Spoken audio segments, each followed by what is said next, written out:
Assalamu alaikum. Après 7 leçons déjà vues dans le cadre de ce cours, je pense que le moment est venu, tel que certains me l'ont proposé, de faire une petite pause et de réviser ce que nous avons déjà vu, et ça n'empêche pas que je vais rajouter quelques petits compliments. Par contre, si vous n'avez pas encore terminé les 7 premiers cours, je vous conseille vivement de le faire avant de suivre ce cours. Bien, la première chose que nous avons vue dans ces cours est que l'arabe s'écrit et se lit de droite à gauche contrairement au français. Donc si on voulait écrire par exemple le mot baladun, on écrit d'abord ba, puis la, puis dun. Donc baladun, un pays. Plus généralement, si on voulait écrire une phrase par exemple Faransa, la France, baladun est un pays, jamilun, beau.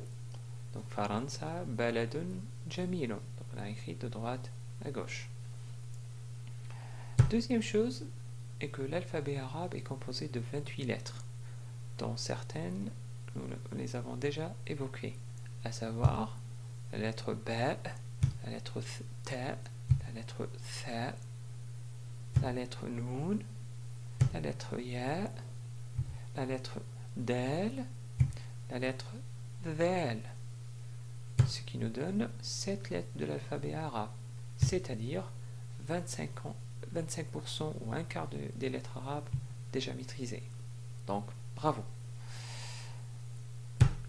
La troisième chose à savoir est que les lettres arabes changent de forme d'écriture, enfin, changent un petit peu, selon leur position dans le mot. On distingue 4 formes d'écriture. La forme isolée, la forme initiale, c'est-à-dire au début d'un mot, la forme médiane au milieu d'un mot, et la forme finale, c'est-à-dire à la fin d'un mot. Par exemple, si on voulait écrire la lettre B dans les 4 formes, on obtient ceci. Pareil pour la lettre ta et tha, donc c'est exactement pareil. Mais pour nous, c'est un peu différent, mais juste en forme isolée et en forme finale. Sinon, c'est comme les lettres précédentes. Pour la lettre del et del, on distingue principalement 2 formes d'écriture, car la lettre del ne s'attache jamais à la lettre qui la suit, mais s'attache uniquement à la lettre qui la précède. D'où les 2 formes d'écriture suivantes. Le quatrième concept est le concept des voyelles dans la langue arabe. On distingue 2 sortes de voyelles, les voyelles courtes ou brèves. Ils sont au nombre de 3. La première, c'est al-fatha, comme dans ta, tamrun, des dates. La deuxième, c'est al-dhamma, comme dans bu, bustanun, un jardin. La troisième est al-kasra, comme dans thi, thiyabun, des vêtements. Les voyelles longues, par contre, sont des prolongements des voyelles courtes. Donc, pour prolonger la fatha, on rajoute un alif pour produire le son a, comme dans ba, babun. La voyelle longue prolonge la dhamma pour produire le son ou, comme dans tu, tutun, des fraises. La voyelle longue ya associée à kasra produit le son i, comme dans ti, tinun, des figues. Ajouté à cela, on a aussi dans la langue arabe le concept du soukoun, qui présente un arrêt sur la voyelle ou une absence de voyelle, comme ici dans n, bintun, une fille.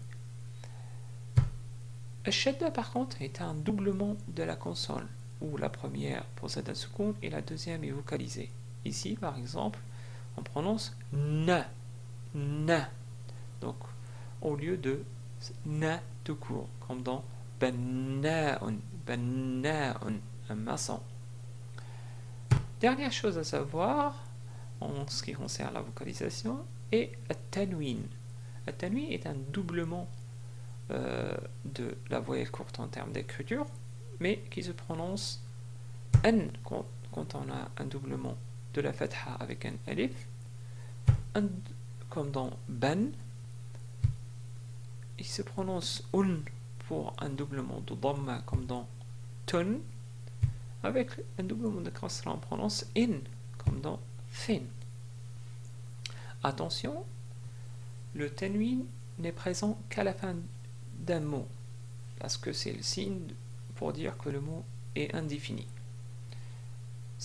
Par exemple, le mot baytun est indéfini car il veut dire une maison ou un foyer. Si par contre on voulait le définir ou le déterminer, on rajoute l'article al qui remplace le, la ou les en français, ce qui donne al-baytu, la maison ou le foyer. Dans ce cas-là, on remplace le doublement de la dhamma par une seule dhamma. Bien. Avant de terminer cette révision, je voulais attirer votre attention sur deux notions complémentaires. Certes, ces notions ne sont pas destinées normalement à des débutants, mais je trouve qu'ils sont intéressants et qu'on peut les aborder brièvement sans rentrer dans les détails. La première notion est la manière de prononcer un mot quand on s'arrête sur ce mot dans une phrase. Alors, une des règles simples et pratiques est la façon de s'arrêter sur un mot qui se termine par une tanwin, et aujourd'hui nous allons voir l'arrêt sur un tanwin avec un doublement de dhamma. Par exemple, ce mot ici se prononce baytun, mais on peut le prononcer d'une manière simple en disant bayt. Donc on n'écrit pas comme ça, mais on dit bayt. Donc c'est juste pour marquer qu'on prononce de cette façon-là. Plus généralement, si on écrit une phrase, hada, ceci, baytun, une maison, jadidun, nouvelle. Donc hada baytun jadidun, ceci est une belle maison. Si on s'arrête sur la phrase, on dit hada baytun jadid et non pas jadidun. Par contre, si je voulais m'arrêter sur baytun, je dis hada bayt et non pas hada baytun.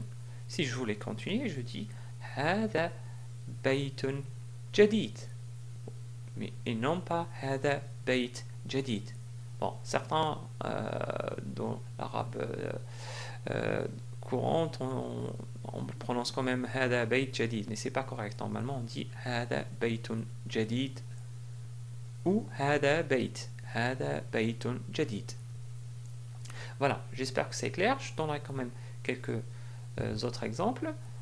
Donc si je prononce les mots suivants de cette façon-là, ne soyez pas étonnés. Bayt, tout, balet. Deuxième notion complémentaire est la notion de la ta marbuta. Nous avons déjà vu le mot bidratun. Ce qui est étonnant, c'est qu'on ne l'a pas écrit de cette manière-là. En fait, là, la ta est un peu particulière.